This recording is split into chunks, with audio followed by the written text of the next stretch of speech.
Okay जी, बिस्मिल्लाहिर्रहमानिर्रहीम। इय्याका नअबुदु व इय्याका नस्तईन।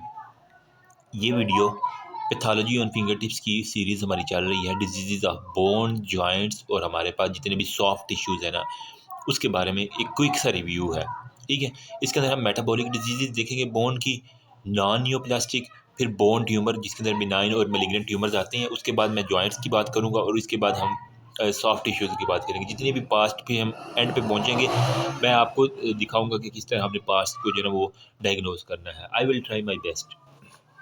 देखो, डिजीज ऑफ बोन के अंदर सबसे पहले हमारे पास जितनी भी मेटाबॉलिक डिजीज़ है ना, इसके अंदर आपको एक लफ्ज़ दिख जाएगा, ओस्टियोपीनिया का लफ्ज़। ठीक है, मतलब इसमें क्या होगा, loss of bone mineral density, BMD। ठीक है, बोन मिनरल डेंसिटी जो है ना, इसकी लॉस हो जाती है मेटाबॉलिक डिजीज़ के अंदर। साथ में कह लें कि सीरम कैल्शियम, फास्फोरस और अल्कलाइन फास्फेट। ठीक है, कैल्शियम, फास्फोरस और हमारे पास अल्कलाइन फास्फेट। ठीक है, इनकी हमारे पास जो है ना बोन के अंदर डेफिशिएंसी हो जाएगी। अब यहाँ पे जो टॉप ऑफ द लिस्ट है उसके अंदर हमारे पास कुछ लिखी हुई है, मैं आपके साथ शेयर कर देता हूँ। सबसे पहले हमारे पास होता है ओस्टियोप्रोसिस, इसके अंदर आ जाएगा। ठीक है, ये जनरल सी टर्म्स है जिसको आपको एग्जामिनर भी पूछ लेते हैं अमूमन। मार्कर चेंज करने दे मुझे। ओस्टियोप्रोसिस नंबर 1 पे आ जाएगी। नंबर 2 पे हमारे पास आ जाती है ओस्टाइटस फाइब्रोजा सिस्टिका। ओस्टाइटस फाइब्रोजा सिस्टिका। ठीक है, और नंबर 3 पे हमारे पास आ जाती है ओस्टियोमेलेशिया एंड रिकट्स। तो इसको मैं नीचे इसके लिख देता हूँ, यहाँ पे हम लिख देते हैं ओस्टियोमेलेशिया।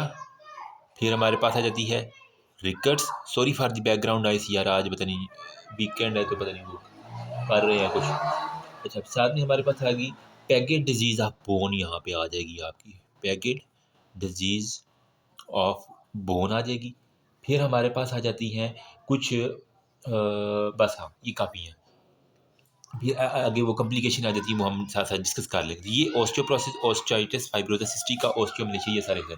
अब ओस्टियोप्रोसिस बेसिकली क्या होता है, डिक्रीज इन बोन मास जो है ना, इसको जनरल टर्म में decrease in the bone mass हमारे पास ओस्टियोप्रोसिस होता है। वजह क्या है, इसके अंदर बोन स्ट्रक्चर इन एडुकेट हो जाता है फॉर वेट बेरिंग कैपेसिटी। ठीक है, उसके अंदर जितनी भी ना मेटल प्रोटीन, उसके अंदर सारे का सारा लफड़ा है, और हमारे पास उसकी बोन की वेट बेरिंग कैपेसिटी जो है ना, वो हमारे पास ख़त्म हो जाती है। फिर हमारे पास वो कह रहा है कि क्लिनिकली जो है ना, वो किन के अंदर ज़्यादा ओस्टियोप्रोसिस होती है। आपने देखा होगा वो फीमेल जो पोस्ट मीनोपॉजल होती है, जिसके अंदर एस्ट्रोजन की वो कमी हो जाती है ना, तो पोस्ट मीनोपॉजल वुमेन के अंदर फिर जो फिजिकल इनएक्टिविटी है, जो कोई भी काम शाम नहीं करते, ठीक है, सारा दिन वो लिए लाइफ गुजारते हैं। फिर जिनके अंदर हाइपर कॉर्टिकोलिज्म हो, हाइपर कॉर्टिसोल का लेवल जो है ना वो ज़्यादा हो जाता है। हाइपर थायराइडिज्म के जो पेशेंट हैं, ठीक है, हाइपरथायराइडिज्म के जो पेशेंट है, फिर हमारे पास अगर उनके अंदर कैल्शियम की डेफिशिएंसी है, डाइट में वो इंटेक नहीं ले रहे, तो वो सारे के सारे ओस्टियोप्रोसिस के साथ आपके पास प्रेजेंट करेंगे। फिर नेक्स्ट हमारे पास ओटाइटिस फाइब्रोसा सिस्टिका, जिसके अंदर हमारे पास क्या होता है, हाइपर पैराथायराइडिज्म हो जाता है। हाइपर पैराथायराइडिज्म मतलब पैराथायराइड हार्मोन का काम क्या था कि हमारे पास बोन से ब्लड के अंदर कैल्शियम लेके आना। अगर हाइपर हो जाएगा तो ज़्यादा से ज़्यादा जो है ना हमारे पास कैल्शियम वो बोन से ब्लड के अंदर चल जाएगा, जिसकी वजह से हमारे पास बोन के अंदर क्या होगा, कमी हो जाएगी कैल्शियम की। तो इसे हम कहते हैं हाइपर पैराथायराइड। थायराइडिज्म के अंदर क्या होगा, ओटाइटिस फाइब्रोसा सिस्टिका हो जाएगा। ठीक है, इसके अंदर हमारे पास ना ब्राउन ट्यूमर जो है ना वो बोन मैनिफेस्ट करती है, जिसे उसने वोन रेकलिंग सन्स डिजीज भी कहा हुआ है। इसका दूसरा नाम क्या है हमारे पास, ओटाइटिस फाइब्रोसिस का वोन रेकलिंग हुसन्स डिजीज भी सिखा है। इसके अंदर हमारे पास ब्राउन ट्यूमर्स होते हैं। बस इतनी बात काफ़ी है इसके लिए। नेक्स्ट हमारे पास आता है जी, इसके अंदर बता देना कि हमारे पास सीरम के अंदर कैल्शियम लेवल ज़्यादा होता है, और वो सारे का सारा। ओस्टियोमलेशिया में क्या होता है, हमारे पास विटामिन डी की जिनको डेफिशिएंसी होती है ना, विटामिन डी की डेफिशिएंसी, और ये अडल्ट्स के अंदर हमारे पास होगा। तो विटामिन डी क्या ऐसा कैल्शियम की एब्जॉर्प्शन के लिए थी, तो विटामिन डी की हमारे पास क्या होगा, ओस्टियोमलेशिया होगा।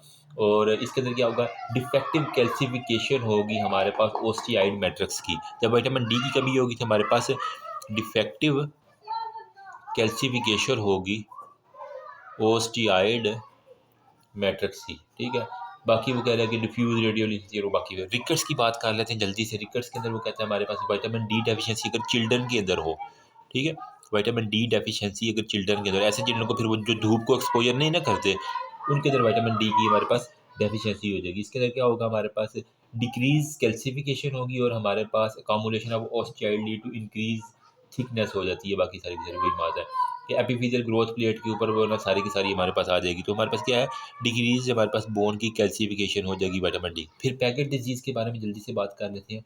इसके अंदर क्या होता है, इसे हम ओटाइटिस डिफॉर्मेंस भी कहते हैं। ये मोस्टली जो है ना वो एल्डरली पेशेंट्स के अंदर जो है ना पैकेट्स डिजीज़ होती है। होता क्या है इसमें, एटियोलॉजी अननोन है, लेकिन मोस्टली वो कहता है हमारे पास कोई भी वायरल जो है ना वो सजेस्टेड की जाती है। इसके अंदर internuclear inclusions of the osteoclast का सारा होता है। ठीक है, ओस्टियोक्लास्ट जिन्होंने एक्स्ट्रा बोन को रिजॉल्व करना है उसके अंदर इंट्रा न्यूक्लियर इंक्लूजन्स आ जाती हैं। साथ में कह रहा है अब नॉर्मल बोन का आर्किटेक्चर होगा। ठीक है, अच्छा एक वायरस यहाँ पे इसमें लिखा हुआ है पैरा मिक्सो जो है ना हमारे पास वायरस है, वो इसकी एक बड़ी वजह है। होता क्या है इसके अंदर, अब नॉर्मल बोन का आर्किटेक्चर जो है ना वो हमारे पास उसका जो स्ट्रक्चर है वो एक तो अब नॉर्मल होगा। नंबर सेकंड पे ओस्टियोब्लास्टिक और ओस्टियोक्लास्टिक एक्टिविटी सारी की सारी तबाह है। पैकेट डिजीज़ के अंदर हमारे पास कौन कौन सी हैं, आपकी जो स्पाइन है, ठीक है, वर्टिब्री हो गया, पेल्विस हो गया, ठीक है, स्कल हो गया आपका, फिर फीमर होगी, और हमारे पास जो टिबिया है ना ये मोस्टली आपके पास पैकेट डिजीज़ के अंदर इन्वॉल्व होगा। ये तो थी अभी हमारे तक मेटाबॉलिक डिजीज़ के बारे में बात। अब हमारे पास आ जाती है नॉन नियोप्लास्टिक जो हमारे पास कुछ है ना, उसके अंदर सबसे पहले आपको पता होगा स्कर्वी के बारे में। होता क्या है, इसके अंदर विटामिन सी जिसको हम एस्कॉर्बिक एसिड कहते हैं, इसकी अगर डेफिशिएंसी हो जाए तो इसे स्कर्वी कहते हैं। इसके अंदर क्या होता है, जो बोनी लीयंस है ना इसके अंदर स्कर्वी के अंदर वो हो जाती हैं। क्या होगा इसके अंदर, बोनी लीयंस होंगे जो कि हमारे पास ओस्टाइड इम्पेयर्ड ओस्टाइड मैट्रिक्स की फॉर्मेशन करेंगे।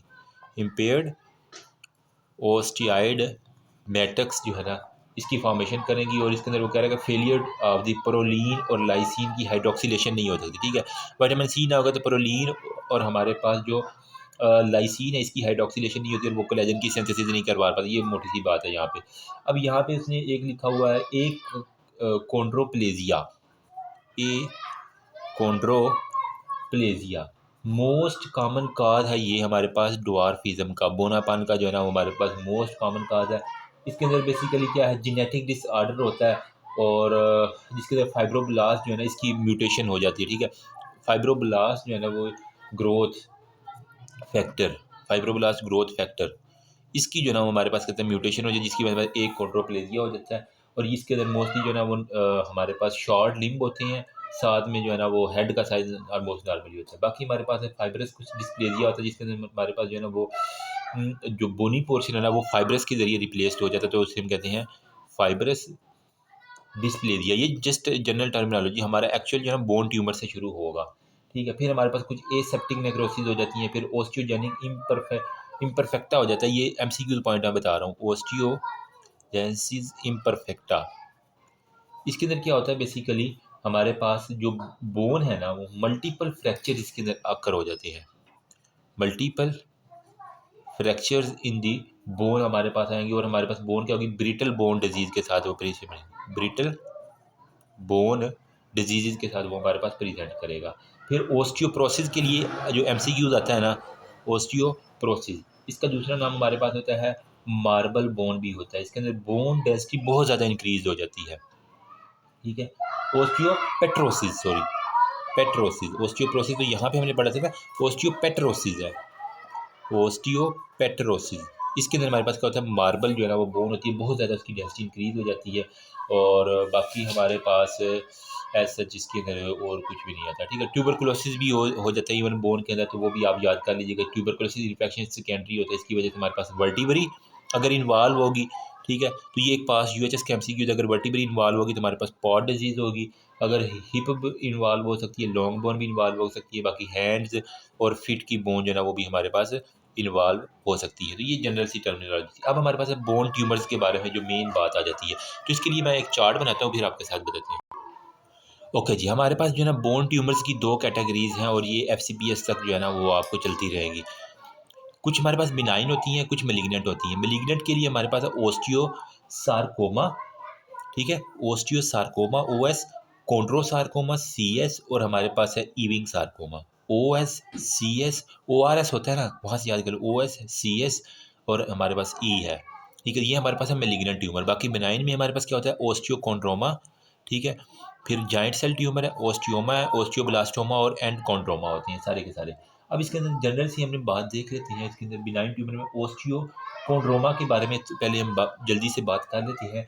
इसके अंदर वो कह रहा है बेसिकली बिनाइन ट्यूमर है, इसके अंदर ओस्टियोकॉन्ड्रोमा है ना, तो मतलब कार्टिलेज की प्रोजेक्शन हो जाती है बेसिकली, ठीक है। कॉन्ड्रोमा कार्टिलेज से होता है ना, कॉन्ड्रोसाइट, तो हमारे पास कार्टिलेज की यहाँ पे बेसिकली प्रोजेक्शन हो जाएगी from the surface of the bone. अब इसके अंदर फ्रीक्वेंटली जो है ना वो मैन जो 25 साल के है ना वो इन्वॉल्व होते हैं, यंग्स की यूँ कह लें हमारे पास होती है।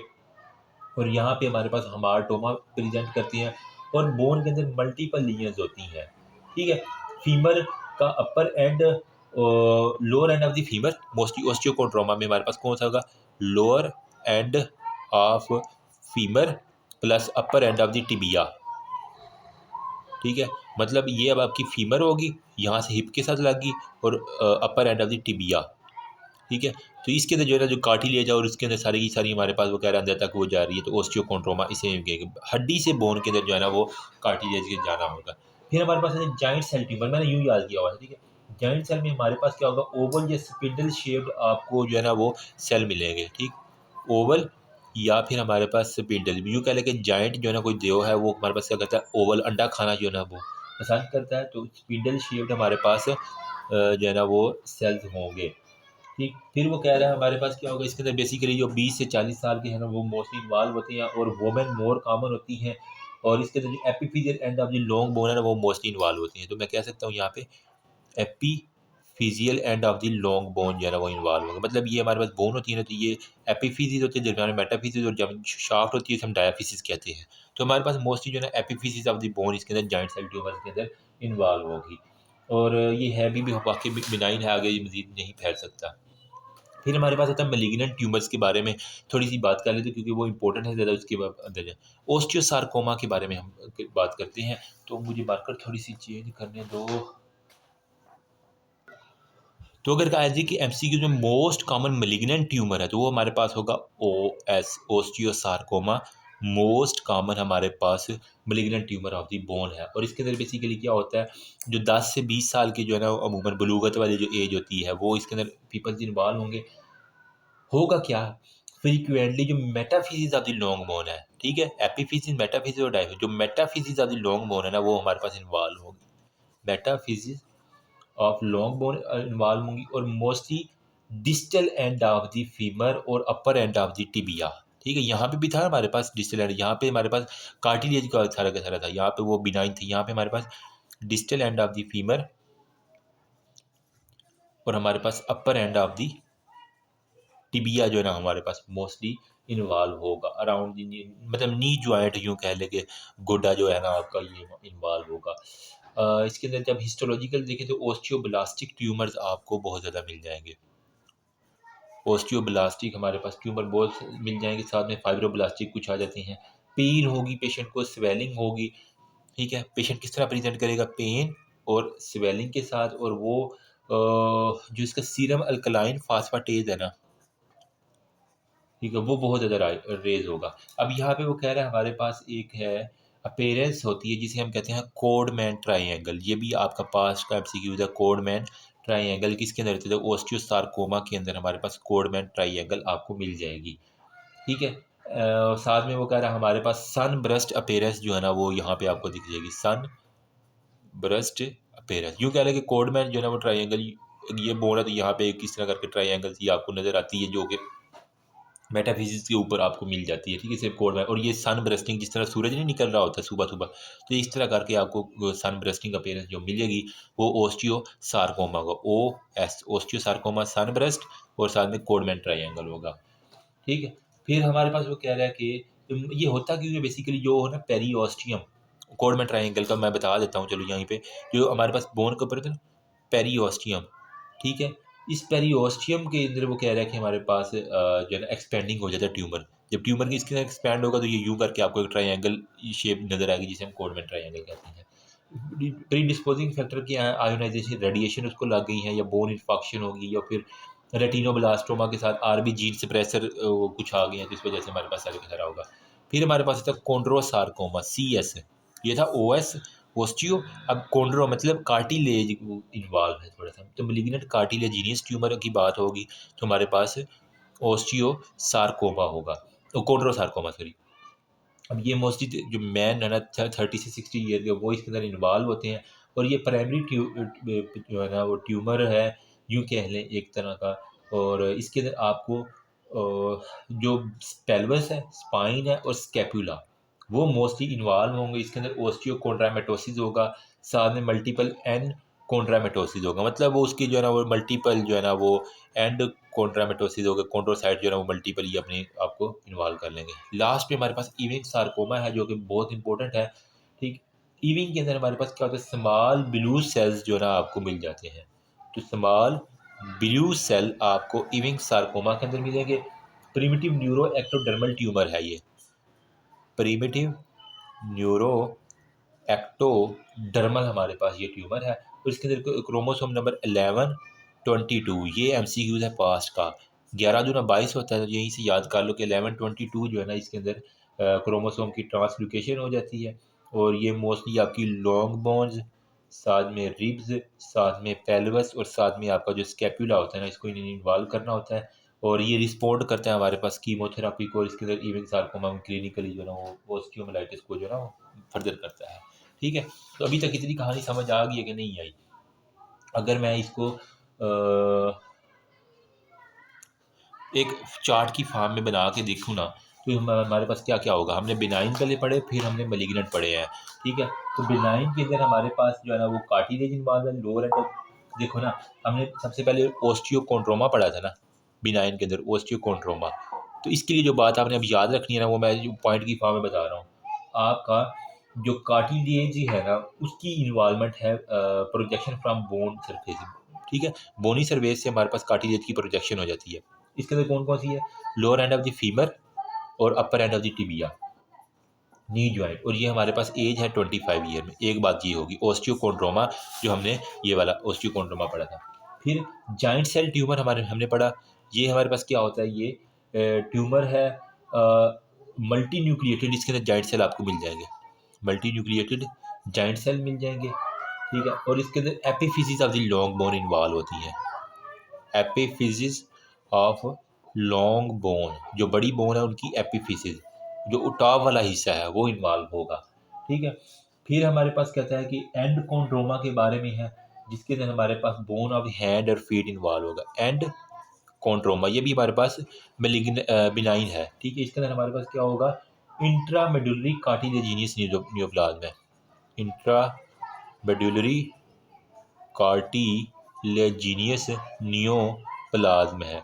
अब इसके अंदर बेसिकली होता क्या है, बोन्स ऑफ द हैंड और फीट, हाथों और पाँवों की बोन इन्वॉल्व होती है, हैंड एंड फीट की इन्वॉल्व होगी, तो हमारे पास एंड कोंड्रोमा होगा। एंड हैंड एंड यहाँ से याद कर लो, हैंड से हमारे पास होता है एंड, और एंड एक मिलता जुलता है। फिर ओस्टियोइड जो है ना हमारे पास सार्कोमा जो है ना, ओस्टियोइड सार्कोमा, इसके अंदर बेसिकली क्या होता है, हमारे पास neoplastic proliferation of the osteoid tissue होती है near the diaphysis of the femur. ठीक है, डायाफिसिस ऑफ फीमर, जो फीमर की शाफ्ट है उसके ऊपर ओस्टियोइड हमारे पास क्या होगा, सार्कोमा होगा। फिर ओस्टियोब्लास्टोमा एक होता है, जिसके अंदर हमारे पास वर्टिब्री के अंदर हमारे पास ओस्टियोब्लास्टोमा जो है ना, ये भी याद रखना, ये हमारे पास सिर्फ और सिर्फ वर्टिब्रीज के अंदर होता है। फिर ये तो थे बिनाइन। मलिग्नेंट के बारे में जल्दी से बता देता हूँ मैं। ओस्टियो हमने सार्कोमा पढ़ा था, OS। फिर हमने CS पढ़ा था, क्या था, कोंड्रो सार्कोमा, सार्कोमा सार्कोमा आ रहे हैं इनके। और लास्ट पे इविंग सार्कोमा था। जो ओस्टियो सार्कोमा है ना, इसके अंदर ये बेसिकली हमारे पास क्या है, ओस्टियाइड फॉर्मेशन इसके अंदर बहुत ज़्यादा होती है, ओस्टियाइड सेल की फॉर्मेशन बहुत ज़्यादा होती है टिबिया और फीमर नी जॉइंट के ऊपर, यानी नी जॉइंट मतलब कि टिबिया और हमारे पास जो फीमर है वो इन्वॉल्व होगा। कॉन्ड्रो सार्कोमा में हमारे पास क्या होता है, कॉन्ड्रो मतलब कार्टिलेजिनियस ट्यूमर है, इसके अंदर पेल्विस बोन, ठीक है, distal end of the femur वगैरह वो सारे के सारे इन्वॉल्व होंगे। इविंग सार्कोमा में हमारे पास क्या होता है, इविंग्स के अंदर हमारे पास क्या होगा, लॉन्ग बोन जो है ना वो अनडिफरेंशिएटेड स्मॉल ब्लू सेल, जहाँ पे लफज आ जाएगा तो इविंग होगा। स्मॉल ब्लू सेल जो है ना वो इविंग सार्कोमा में है, और ब्लू में भी ई आ रहा है, तो हमारे पास इविंग के अंदर भी ई आ रहा है। तो यहाँ पे क्या होगा, लॉन्ग बोन हो गया, स्कैपुला हो गया, और हमारे पास रिब्स इन्वॉल्वमेंट होती है। इतनी बात अगर याद कर लोगे ना, तो आई थिंक बोन्स ट्यूमर्स के बारे में आप तमाम के तमाम सिनेरियो पिक कर लगा। नेक्स्ट मैं बताता हूँ आपके पास पास पेपर में। ओके जी, नेक्स्ट हमारे पास जो है ना डिजीज़ ऑफ द जॉइंट है। इसको मैंने ना मोस्ट सिंपलेस्ट फॉर्म में कर लिया। ऑटोइम्यून डिजीज़ हो सकती है, मतलब आपका जो जोड़ है ना, ठीक है, यहाँ पे ओस्टियो आर्थराइटिस हो सकता है, ठीक है। फिर आर्थराइटिस है मेटाबॉलिक ओरिजिन है, इन्फेक्टिव आर्थराइटिस है, या मिसलेनियस जॉइंट डिजीज़ कुछ आ जाती हैं, ठीक है। ऑटोइम्यून के अंदर हमारे पास सबसे पहले आ जाता है रूमेटॉइड आर्थराइटिस और स्पॉन्डाइलो आर्थराइटिस। ये दो मोस्ट इंपॉर्टेंट टॉपिक, ठीक है। जो रूमेटॉइड आर्थराइटिस है बेसिकली इन्फ्लामेटरी डिसऑर्डर है। इसके अंदर आपका जो साइनोवियल जॉइंट है ना, ठीक है, वो आपका इन्वॉल्व हो जाता है। ऑटो इम्यून इन रीजन है रूमेटॉइड बेसिकली, ठीक है। रोता है ना तो मतलब वो ऑटो इम्यून इन नेचर आ जाती है। और जेनेटिक और इन्वायरमेंटल फैक्टर इसके अंदर आ जाएंगे। एंटी आईजीजी जो है ना वो हमारे पास इम्यूनोग्लोबिन वो आ जाती हैं जो आके एक्ट करती है। इसके अंदर HLA-DR4 जो है ना वो पॉजिटिव होगा इंडिविजुअल। HLA-DR4 पॉजिटिव जो है ना इसके लिए रूमेटॉइड आर्थराइटिस के लिए होता है, ठीक है। मॉर्फोलॉजी में आपको क्या मिलेगा, साइनोवाइटिस मिलेगा, इन्फ्लामेटरी रिएक्शन मिलेगा, हाइपरप्लेजिया और हाइपरट्रॉफी आप बोन होगी। ये तो आप खुद भी लिख सकती हो ना।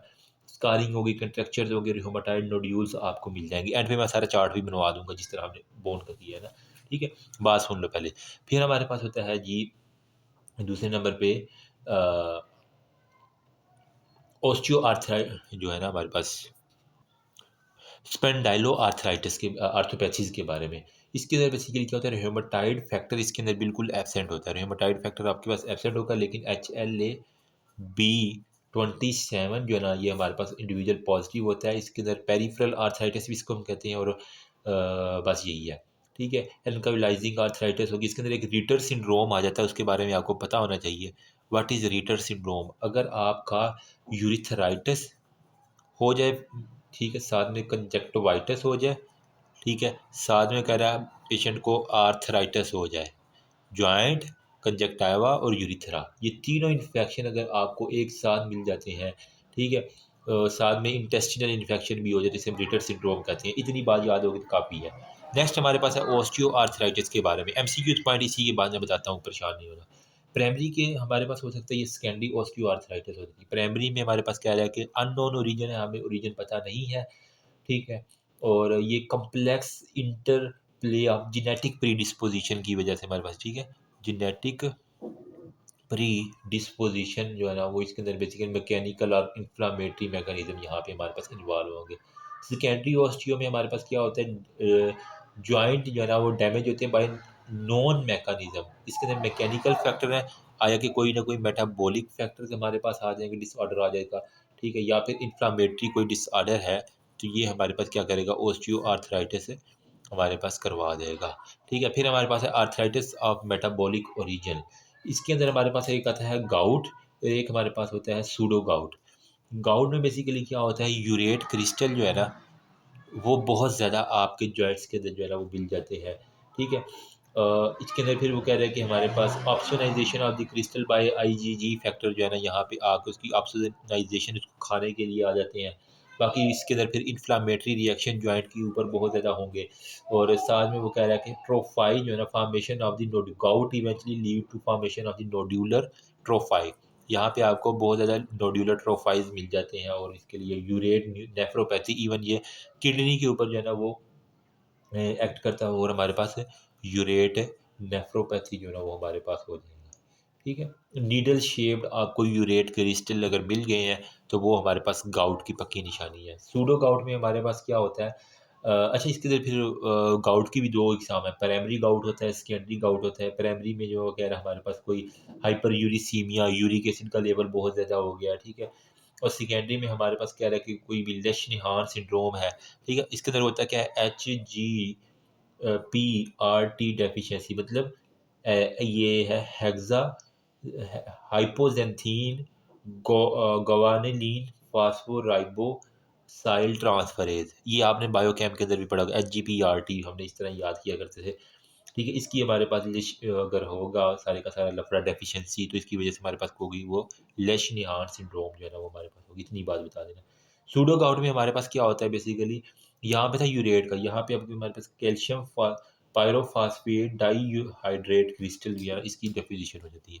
कैल्शियम पायरोफॉस्फेट डाईहाइड्रेट जो है ना वो हमारे पास जो क्रिस्टल है ना उसकी हमारे पास वो कह रहा है डेपोजिशन हो जाएगी, जिसकी वजह से हमारे पास कार्टिलेज के ऊपर इन्फ्लेमेटरी रिएक्शन हो जाएगा। ठीक है, फिर हमारे पास है एंडोकार्डाइ इन्फेक्टिव कार्डाइटिस में गोनोकोकस हो जाता है। इसके अंदर हमारे पास क्या होगा, पुरुलेंट जो है ना आपको साइनोवियल फ्लूइड, उसके अंदर पस आपको अगर मिल गई है तो वो गोनोकोकल इन्फेक्शन है।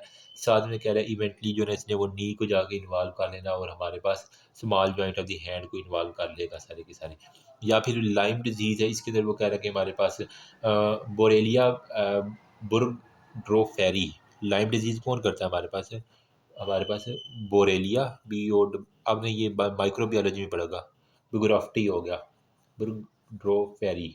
ठीक है, इसकी वजह से हमारे पास होगा, इसके अंदर आपको बुल आइज़ जो है ना वो लियंस आपको लाइम डिजीज़ में मिल जाती है। इसमें क्या होगा, बुल आइज़ जो है ना वो आपको लियन मिल जाएंगी। फिर हमारे पास मिसलिनियस में क्या होता है, हाइपरट्रॉफिक होती है और गैंग्लियोनिक सिस्ट होती है। Hypertrophic osteoarthropathy basically systemic disorder है और such as lung chronic lung disease जिनको होती है तो उनके अंदर बेसिकली कह रही होती है और इसके अंदर आपको क्लबिंग ऑफ द फिंगर जो है ना वो बहुत ज़्यादा मिल जाती है। ठीक है, बाकी गैंग्लियन सिस्ट के अंदर कह रहा है कि हमारे पास जो टेंडन की शीट है ना साइनोवियल कैप्सूल की, वहाँ पे आपको सिस्टिक नोड्यूल मिल जाएंगे। ठीक है, सिस्टिक नोड्यूल आपको मिल जाएंगे कहाँ पे, टेंडन की शीट के ऊपर आपको सिस्टिक नोड्यूल मिल जाएंगे। तो ये था हमारे पास डिजीज़ ऑफ जॉइंट। अब मैं आपको बता देता हूँ कि जो इसके बारे में मैंने कुछ निकाले हैं आर्थराइटिस के बारे में। एक छोटा सा हम टेबल बनाते हैं ताकि हमारे सारे एमसीक्यूज भी ना पैथो के सारे कवर हो जाएं। इसके अंदर ह्यूमेटाइड आर्थराइटिस की जब आप बात करेंगे तो ये हमारे पास क्या है, ऑटो इम्यून है। ठीक है, रूमेटाइड आर्थराइटिस ऑटो इम्यून है। वोमेन जो है ना 20 से 50 साल की मोस्टली इन्वॉल्व होती है। इसके अंदर जॉइंट्स ऑफ दी हैंड्स, ठीक है, नीज और फिट के मोस्टली इन्वॉल्व होती हैं और इसके अंदर आपको क्या मिलेगा, सबकुटेनियस नोड्यूल्स मिल जाएंगे, सबकुटेनियस नोड्यूल्स मिल जाती हैं। साथ में वो कह रहा है आईजीएम और एंटी आईजीजी जो है ना वो एंटी आईजीजी एंटीबॉडीज मिल जाती हैं।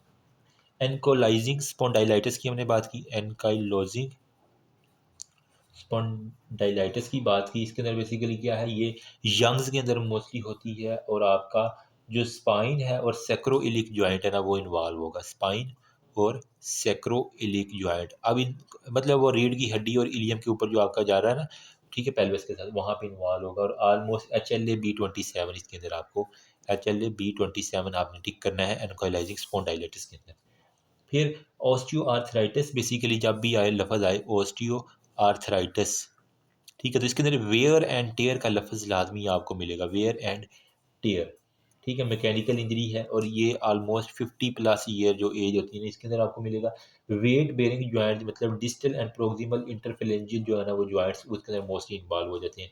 फिर हमारे पास आ जाती है गाउट के बारे में। इसके अंदर बेसिकली क्या होता है, हाइपर यूरिसीमिया की हमने बात करनी है, हाइपर यूरिसीमिया की आपने बात बतानी है। साथ में आपने बताना है कि मेटा टार्सोफिरेंजियल जॉइंट जो है ना वो आपकी मतलब हो, कौन कर रहा है यार, एनीवेज, ठीक है। इसके अंदर आपको जो है ना वो मेटा टार्सोफिरेंजियल जॉइंट मतलब आपके पाँव के जो जॉइंट्स हैं ना उसके अंदर मोस्टली इन्वॉल्व होती है और मोस्टली बिग टो जो है ना वो आपकी इन्वॉल्वमेंट इसके अंदर देखी जाएगी।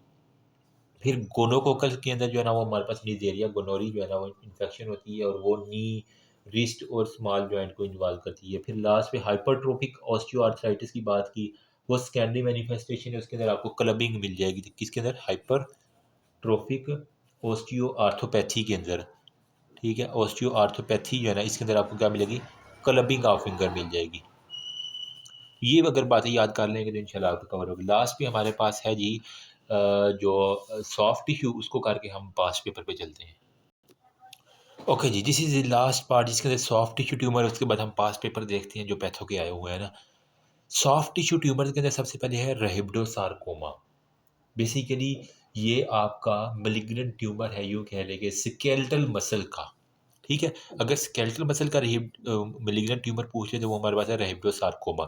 रेहिब्डोमायो है ना, मायोसार्कोमा, तो मतलब मसल इसके अंदर कुछ ना कुछ हमारे पास इन्वॉल्व है।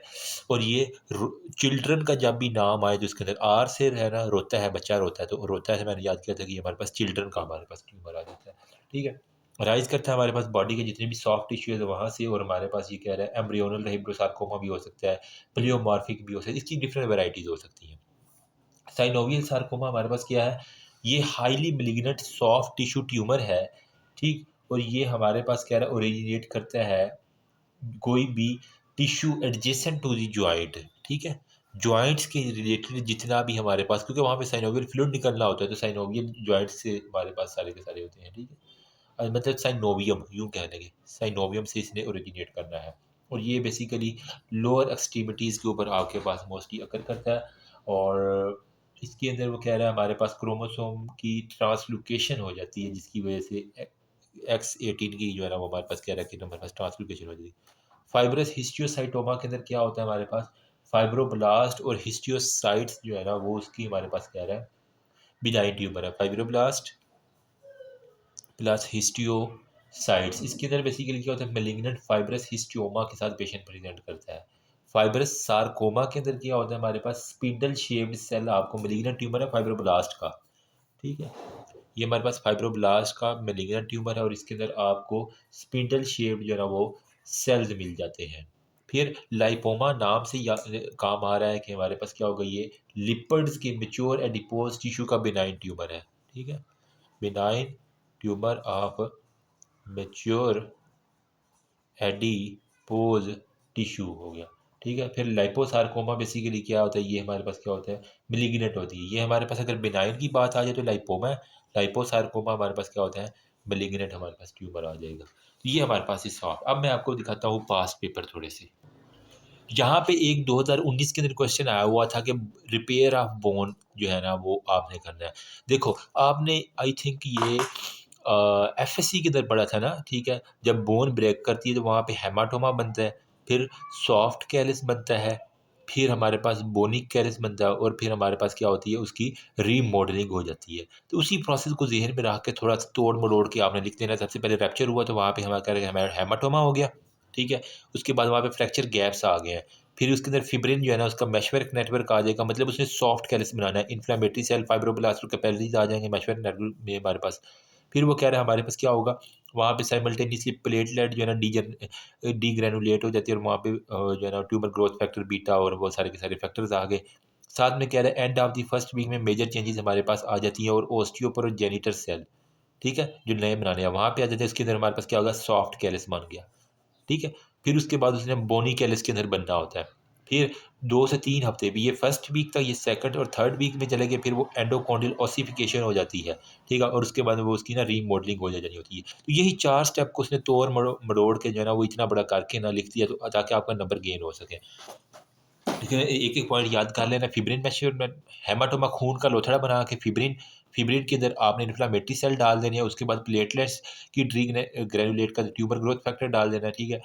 फिर आपने मेजर चेंजेस फर्स्ट वीक के ऊपर करना, ओस्टियोप्रोजेनिटर सेल आगे बोनी सॉफ्ट कैलस, उसके बाद बोनी कैलस 2 हफ्ते के बाद, ठीक है, सॉफ्ट कैलस के 2 हफ्ते के बाद हमारे बोनी कैलस, उसके बाद 2 से 3 हफ्ते के बाद वो फ्रैक्चर जो है स्टेबलाइज हो जाता है, फिर वो एंडोकॉर्डियल ऑसिफिकेशन होती है और हमारे पास रिमॉडल हो जाती है। इतनी सी बात है, कोई है इसमें मुश्किल।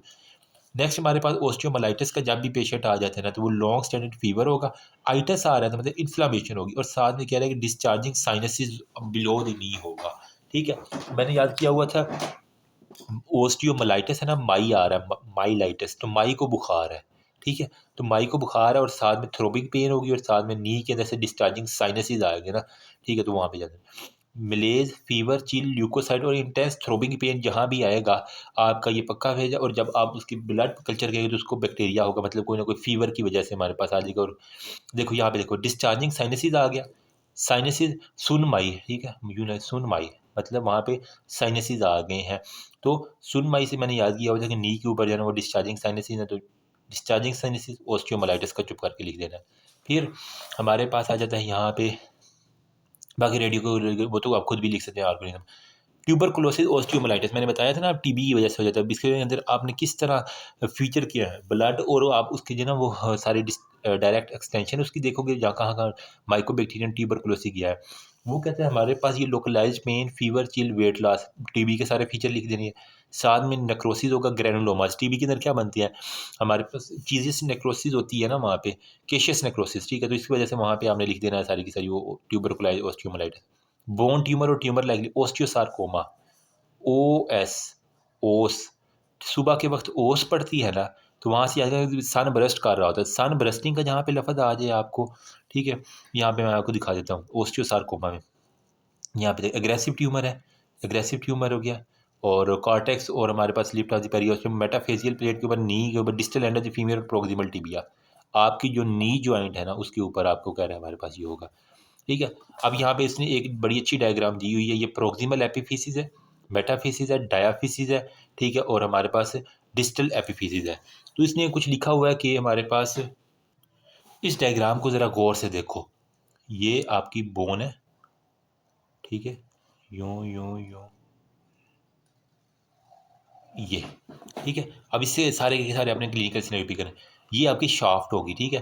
तो मतलब डायाफिसिस शाफ्ट के ऊपर आपको क्या मिलेगा, इविंग सारकोमा मिल जाएगा। इसको मैं थोड़ा सा जूम इन करता हूँ, ठीक है। तो यहाँ पे देखो, अगर तो शाफ्ट के ऊपर कोई ना कोई मसला है, राउंड सेल इंक्लूजन आपको नज़र आ रही हैं, तो हमारे पास क्या होगा, इविंग सारकोमा या माइलोमा होगा, ठीक है। फिर वही शाफ्ट के ऊपर ओस्टियाइड सारकोम ओस्टियोमा होगा, ओस्टियाइड ओस्टियोमा होगा। फिर शाफ्ट के ऊपर आपको फाइब्रस डिस्प्लेजिया दिख सकता है। फिर जो एपिफिजिस और मेटाफिजिस है ना, वहाँ पे आपको क्या मिलेगा, ओस्टियोसार्कोमा, ओस्टियोसार्कोमा, ओस, एपिफिसिस और मेटाफिसिस मोस्टली इसके अंदर मालूम है। ओस्टियोकोंड्रोमा आपको मेटाफिसिस के ऊपर मिल रहा है, और जॉइंट सेल ट्यूमर आपको यहाँ पे ये देख रहे हैं, ये सारे के सारे आपको जॉइंट सेल ट्यूमर मिल रहे हैं। ये हमारे पास सिंपल बोन सिस्ट आपको मिल रही है, ठीक है। ये ओस्टियोसार्कोमा, ओस मैंने कहा था सन ब्रेस्टिंग अपीयरेंस आपको एक नज़र आ रही होती है, वो सारे के सारे।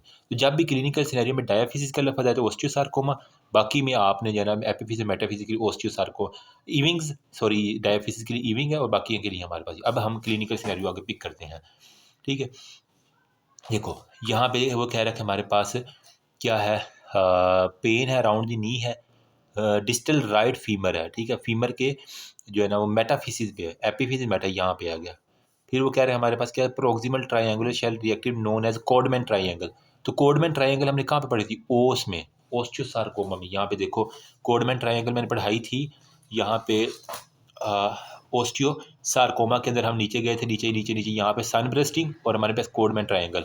कोडमैन ट्राइंगल का नाम देखा, ओस्टियो सार्कोमा, सुबह के वक्त ओस पड़ती है ना, ओस सुबह के वक्त होती है, ठीक है, वही है शबनम या ओस उसे कहते हैं। तो वहाँ से मैंने याद किया, होता क्या है, आर बी जी TP53 MDM और CTK वो सारे के सारे, बल्कि ट्यूमर होता है, ग्रे वाइट होता है, हेमरेजिक और सिस्टिक है, बाकी एपिफिजियल में बिजार ट्यूमर है, हाइपरक्रोमेटिक न्यूक्लियाई, वो तो आप खुद भी जो है ना इसको थोड़ा सा रटा लगा लेना, less like architecture. Painful mass at the upper end of the tibia है, टिबिया ये फीमर है, और ये हमारे पास टिबिया, टिबिया के अपर एंड के ऊपर। On examination cortex raised, periosteum soft tissue हो गया।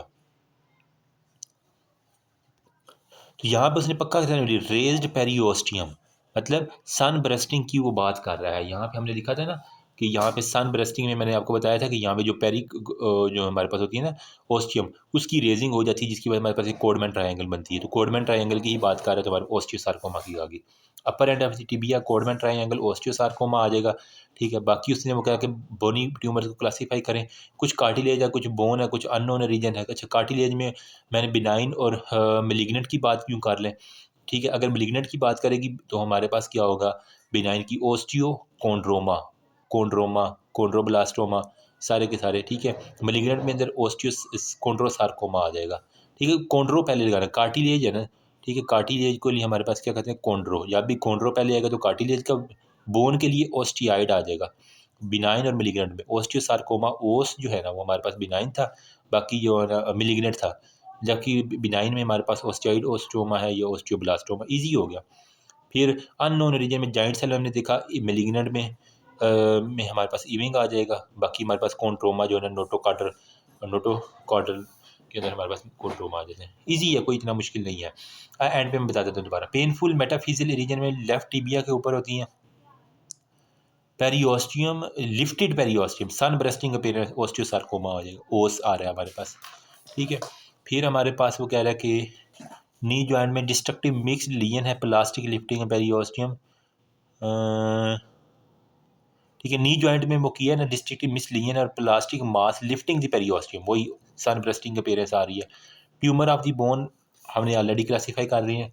बाकी पे हमारे पास कह रहा है वेट लॉस का है ना, फिर पेलर है, साथ में वो कह रहा है कि हमारे पास स्क्लेरोटिक लीजन है जी, डिस्टल फीमर हो गया, and growth plate into the diaphysis में आ रहा है, सन ब्रेस्टिंग अपीयरेंस ओस्टियोसार्कोमा, इजी हो गया। फिर ओस्टियोजेनिक ओस्टियोसार्कोमा के बारे में, वो ट्यूमर्स के बारे में बता रहा है, वो हमने ऑलरेडी देख लिए हैं। फिर जाइंट सेल ट्यूमर में हमारे पास मल्टी न्यूक्लिएटेड आपको ऑस्टियोक्लास्टिक जाइंट सेल मिल जाएंगे, उसके अंदर वो इसमें ऑस्टियोप्लास्टोमा भी कहते हैं। और फिर यहाँ पे वो कह रहा है कि पेनफुल नी है, प्रोक्सिमल टिबिया के ऊपर नी स्वेलिंग है, ठीक है। और हमारे पास वो कह रहा है ऑस्टियोइड फॉर्मेशन है, हाइपरक्रोमैटिक न्यूक्लियाई है, प्लेओमार्फिक है। तो वही है ना कि राइट नी के ऊपर जितनी भी स्वेलिंग अपर एंडोजिटी भी इन्वॉल्व है, तो उसकी ऑस्टियोसार्कोमा में। इविंग सार्कोमा के बारे में याद रखना, इसके अंदर ओनियन स्किन जो है ना वो आपको हमेशा दिख देगी। मैंने याद रखा प्लास्टिक के प्याज है, ठीक है। इविंग्स के अंदर जो है ना वो हमारे पास ओनियन लाइक जो है ना वो फैशन, प्याज के अंदर इविंग होता है ना, विंग, प्याज़ों के विंग्स बना लो, ठीक है, प्याज डाल के विंग्स बना लो, जो भी कर लो। तो सॉफ्ट ओनियन लाइक स्किन आपको जहाँ भी नज़र आए, इस क्लिनिकल सिनेरियो में पेनफुल लार्जिंग मास है, onion like skin, Ewing sarcoma. Medullary cavity involve है, और इसके अंदर क्या होता है, शाफ्ट आपकी इन्वॉल्व होती है, डायाफिसिस। यहाँ पे हमने देखा ना, डायाफिसिस के ऊपर हमारे पास इविंग सार्कोमा आ जाता है। फिर हमारे पास कह रहा है ओनियन स्किन, इविंग सार्कोमा। अच्छा जी, फिर हमारे पास ओस्टियो आर्थराइटिस और रोमेटाइड आर्थराइटिस के बारे में हमारे पास फ़र्क है, ठीक है। ओस्टियो में और रोमेटाइड में क्या फ़र्क है, तो यहाँ पे मैंने आपको फ़र्क बताया था। ऑटोइम्यून में रोमेटाइड आ जाता है, बाकी ओस्टियो आर्थराइटिस बेसिकली ये भी हमारे पास डिसऑर्डर ऑफ जॉइंट है। इसके अंदर हमारे पास जो होता है ना वो प्राइमरी होती है और सेकेंडरी होती है, इसके मेटाबॉलिक है। अब इसके अंदर हमारे पास रोमेटाइड में कहते हैं HLA-DR4, वो सारे के सारे होते हैं। तो रोमेटाइड ये हमारे पास क्या है, ये बेसिकली हमारे पास है ऑटोइम्यून है, ठीक है।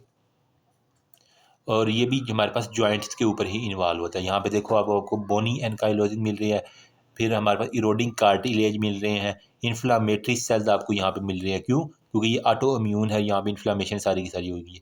ओस्टियो आर्थराइटिस में बोनी स्पर आपको मिल जाते हैं, ठीक है। तो ओस्टियो आर्थराइटिस में आपको बोनी स्पर्स बहुत ज़्यादा मिलेंगे।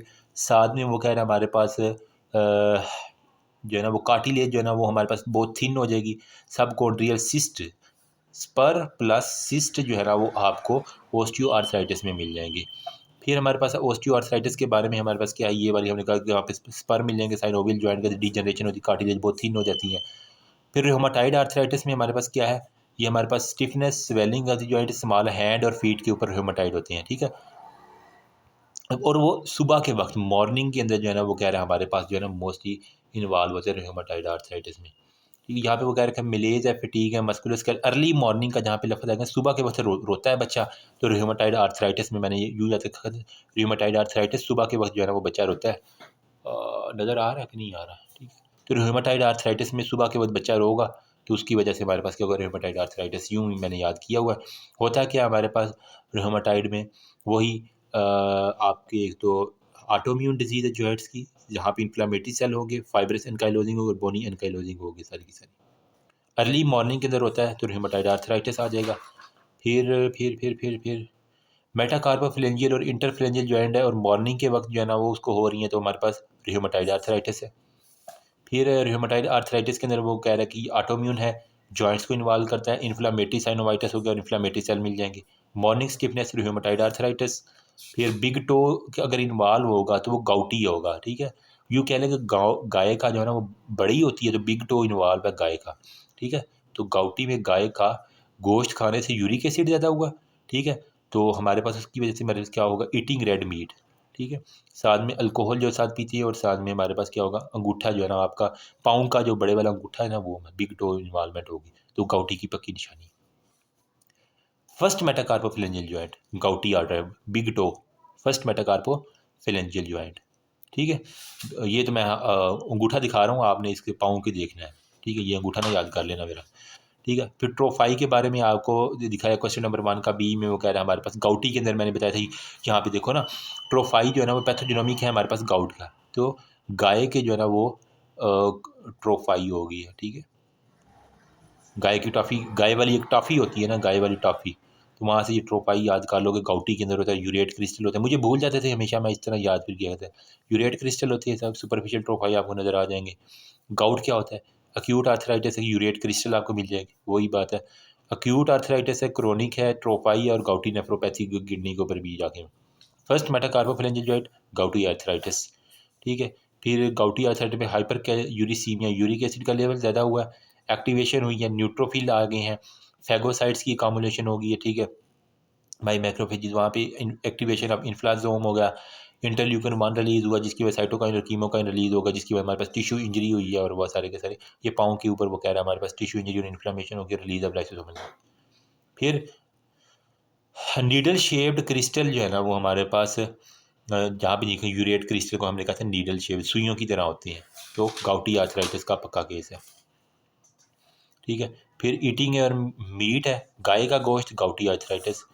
फिर मैस्टीनिया ग्रेवस के बारे में न्यूरोमस्कुलर कुछ डिसऑर्डर है, वो आपने आई थिंक उसके अंदर पढ़े थे, क्या टॉपिक का नाम था, फिजियोलॉजी के अंदर। ठीक है, न्यूरोमस्कुलर जंक्शन के ऊपर वो कह रहा है कि हमारे पास एंटीबॉडी एसिटाइल कोलिन रिसेप्टर्स के अंगेज जो बन जाती है ना। ठीक है, तो पोस्ट सिनेप्टिक जो है ना वो हमारे पास रिसेप्टर, उसके अंदर वो कह रहे हैं anti acetyl choline receptor antibodies जो है ना वो lead to aggregation and degradation of the receptor on the post synaptic. जो पोस्ट सिनेप्टिक है उसके ऊपर जितने भी हमारे पास है ना रिसेप्टर, उनकी डिस्ट्रक्शन हो जाती है।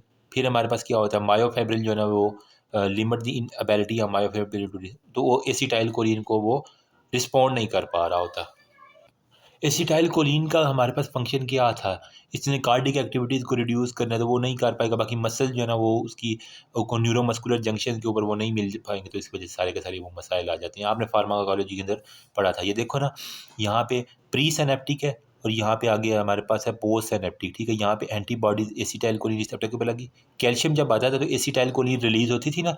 ये आई थिंक चैप्टर 2 के अंदर जो है ना वो ऑटोनॉमिक नर्वस सिस्टम के अंदर सारे का सारा ये सिनेरियो बना हुआ था। ठीक है, जब ये रिसेप्टर के अगेंस्ट यहाँ पे बन जाएगी तो वो कोई भी हमारे पास नहीं होगा, तो मस्तीनिया ग्रेविस के साथ पेशेंट प्रेजेंट करेगा। एसिटाइलकोलिन यहाँ से रिलीज नहीं होगा भी तो यहाँ पे लगेगा नहीं वो सारे का सारा। फिर हमारे पास है कि नी स्वेलिंग नोटिस की गई है, पेन इन लेफ्ट में आई है, irregularly 3.5 centimetre lesion involving the proximal tibia disrupting the cortex है। तो कॉर्टेक्स को उसने जो है ना वो डिसरप्ट किया है टिबिया के ऊपर, तो हमारे पास ओस्टियोसार्कोमा का ये पक्का केस है। तो that's all about this chapter. Hopefully ज़्यादा नहीं तो कुछ ना कुछ आपको अब इसके बारे में आ जाएगा इंशाल्लाह। इससे बाहर मुझे नहीं लगता पेपर आएगा, अगर किसी की बहुत ख़राब हो तो फिर हो सकता है, लेकिन पास्ट पेपर भी मैंने साथ डिस्कस कर दिए हैं। होपफुली आपको आइडिया हो गया होगा। ठीक है, thank you so much, remember me also your precious prayer. I tried my best, जितना मुझे अभी तक याद था, जितना हमारे टीचर्स ने पढ़ाया था, तो मुझे जितना याद था मैंने आपके साथ शेयर कर दिया। बाकी आप खुद इंशाल्लाह मुझसे ज़्यादा समझदार हैं तो मेहनत कीजिएगा। अल्लाह पाक हर किसी को कामयाब करे। Thank you.